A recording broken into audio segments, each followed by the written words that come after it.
I'm studying some class today. My topic name is రామాయణంలోని లక్ష్మణుడు. సోదర ప్రేమకు సరైన ఉదాహరణ లక్ష్మణుడు అన్నతో పాటు అరణ్యవాసం చేశాడు. తన జీవితాన్ని రాముని సేవకి అంకితం చేశాడు. లక్ష్మణుని బ్రహ్మచర్యం నిరుపమానము. అతడు గొప్ప ధైర్యశాలి, అసమాన పరాక్రమవంతుడు, అంతకు మించి జితేంద్రుడు, సరళ స్వభావం కలవాడు, సహనశాలి, కపటం లేనివాడు, తపస్సంపన్నుడు, సేవాభావం కలవాడు, సీతను తల్లిగా భావించి గౌరవించాడు. శ్రీరాముని యందు సాటిలేని ప్రేమ గలవాడు, యుద్ధంలో రామునికి అండగా నిలిచిన మహనీయుడు. ఋషిమోగ పర్వతం మీద సుగ్రీవుడు సీత ఆభరణాలు చూపించినప్పుడు రాముడు ఆ ఆభరణాలు సీతవే కదా అని లక్ష్మణుడిని అడిగినప్పుడు లక్ష్మణుడు అన్న పట్టీలు మాత్రం భజనమ్మ గారివే, మిగిలినవి నాకు తెలియదని చెప్పి నేను ఎప్పుడు అమ్మ మొగాన్ని పరిశీలనగా చూడలేదు.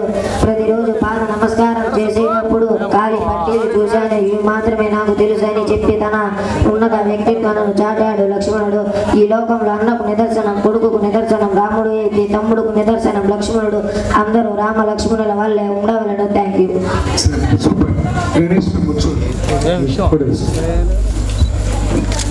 నెక్స్ట్